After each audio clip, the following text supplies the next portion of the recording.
शिवा गांव का एक साधारण लड़का था जिसकी जिंदगी बहुत ही आम थी। उसके पास बड़े सपने तो थे, लेकिन उन्हें पूरा करने का जुनून और आदतें नहीं थी। दिन भर दोस्तों के साथ मस्ती करना, सोशल मीडिया पर समय बर्बाद करना और हर काम को कल पर टालना उसकी आदत बन चुकी थी। शिवा के बड़े भाई राघव, जो एक सफल शिक्षक थे, उसकी इस हालत से परेशान थे। एक दिन उन्होंने शिवा को बुलाकर उससे कहा, तुम्हारे पास समय की सबसे बड़ी पूंजी है। अगर तुम इसे यूं ही बर्बाद करते रहोगे तो तुम्हारे सपने कभी पूरे नहीं होंगे। तुम्हें अपनी आदतें बदलनी होंगी। शिवा ने पहली बार इस बात को गंभीरता से लिया। उसने फैसला किया कि वह अपनी जिंदगी को बदलने के लिए एक नई शुरुआत करेगा। अगले दिन से ही शिवा ने अपने दिन की प्लानिंग शुरू कर दी। उसने सुबह जल्दी उठने का अलार्म सेट किया और दिन भर के कामों की एक सूची बनाई। पहली बार उसे महसूस हुआ कि समय कितना कीमती होता है। उसने बेवजह सोशल मीडिया स्क्रॉल करने और दोस्तों के साथ बेकार की बातें करने में समय बिताना बंद कर दिया। शिवा ने अपने दिन का हर मिनट गिनकर काम करना शुरू किया। शुरुआत में उसे यह सब बहुत मुश्किल लगा, लेकिन जैसे जैसे उसने अपनी दिनचर्या पर नियंत्रण पाया, उसे अपनी जिंदगी में एक नई ऊर्जा का एहसास हुआ। शिवा को सबसे ज्यादा परेशानी अपने आलस्य से हो रही थी। सुबह जल्दी उठना और हर काम को समय पर करना उसे बहुत भारी लगता था। लेकिन उसने अपने लिए एक नियम बना लिया, जो काम आज कर सकता हूँ, उसे कल पर नहीं टालूंगा। हर सुबह वह एक प्रेरणादायक कहानी पढ़ता, जो उसे दिन भर मेहनत करने का जोश देती। उसने अपनी मेहनत को छोटे छोटे कदमों में बांट लिया। एक दिन में सब कुछ नहीं बदल सकता, यह सोचकर उसने हर दिन थोड़ा थोड़ा सुधार करना शुरू किया। शिवा के दोस्त उसे हमेशा मस्ती के लिए बुलाते थे। वे कहते, जिंदगी का मजा लो, ये पढ़ाई लिखाई तो चलती रहेगी। शिवा ने महसूस किया कि ये लोग उसे आगे बढ़ने की जगह पीछे खींच रहे हैं। उसने धीरे धीरे ऐसे दोस्तों से दूरी बना ली। उसने खुद को सकारात्मक और प्रेरणादायक लोगों के साथ घेर लिया। अब उसकी दोस्ती किताबों से, अपने भाई से और ऐसे लोगों से थी जो उसकी मेहनत को समझते और सराहते थे। शिवा को लिखने का बहुत शौक था। स्कूल में उसकी कहानियों की हमेशा तारीफ होती थी, लेकिन उसने कभी इसे गंभीरता से नहीं लिया था। एक दिन उसके शिक्षक ने उससे कहा, शिवा, तुम्हारे शब्दों में गहराई है।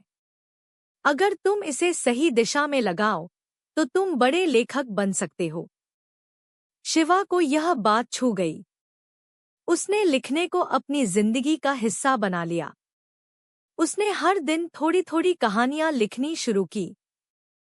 पहले शिवा हर काम को कल से करने की बात कहता था, लेकिन अब उसने तय किया कि बहाने बनाना बंद करेगा। उसने हर दिन खुद से पूछा, आज मैंने अपने सपने के लिए क्या किया। उसने अपने हर काम को छोटे हिस्सों में बांटा।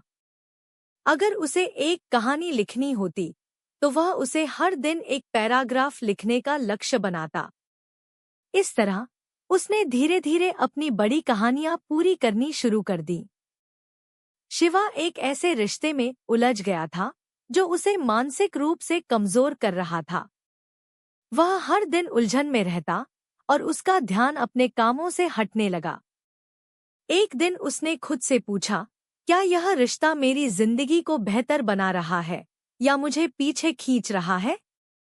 उसने साहस दिखाकर उस रिश्ते को खत्म कर दिया। उसने अपनी पूरी ऊर्जा अपने सपनों को पूरा करने और खुद को बेहतर बनाने में लगा दी। शिवा की मेहनत रंग लाने लगी। उसने अपनी पहली किताब नई शुरुआत पूरी की।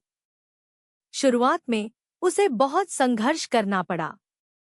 उसकी किताब को बहुत कम लोग पढ़ते थे, लेकिन उसने हार नहीं मानी। उसने अपनी लिखाई को और बेहतर बनाने की कोशिश की। धीरे धीरे उसकी किताब को लोग पसंद करने लगे। उसकी कहानियां गांव से लेकर शहरों तक पढ़ी जाने लगी। अब शिवा सिर्फ एक लेखक नहीं था। उसने अपने गांव में एक लाइब्रेरी खोली, जहां बच्चे आकर पढ़ाई कर सकें और अपने सपनों को पहचान सकें। एक दिन एक छोटा बच्चा शिवा के पास आया और बोला, भैया, क्या मैं भी आपकी तरह बन सकता हूँ? शिवा मुस्कुराया और कहा, अगर तुम अपने सपनों पर विश्वास करते हो और मेहनत करना कभी नहीं छोड़ते, तो तुम मुझसे भी बड़े बन सकते हो। शिवा की कहानी हमें सिखाती है कि सही आदतें, मेहनत और सपनों पर विश्वास किसी भी जिंदगी को बदल सकते हैं। हमारे फैसले ही हमें सफलता और असफलता के बीच की दूरी तय करने में मदद करते हैं। जिंदगी बदलने के लिए बस सही दिशा में पहला कदम उठाना जरूरी है। ऐसी 7 आदतें जो जीवन बदल दे। 1. समय का सही इस्तेमाल करना सीखे। 2. आलस छोड़े। 3. अपनी संगत, मित्र अच्छे और सच्चे रखे। 4. अपने पैशन को पहचान कर उसे फॉलो करे। 5. हर काम में बहाने बनाना बंद करे। 6. गलत रिश्तों से बचे। जो रिश्ते आपको प्रेरित नहीं करते। अक्सर गलत रिश्ते आपका समय तो बर्बाद करते हैं पर मानसिक रूप से कमजोर भी महसूस करते हैं, इसलिए सही समय आए तभी सही साथी चुने जो आपको मजबूत व्यक्ति बना सके। 7. अपने सपनों को अपने जीवन का केंद्र बनाइए। दोस्तों, चैनल को लाइक और सब्सक्राइब जरूर करें और बेल आइकन को दबाना ना भूलें।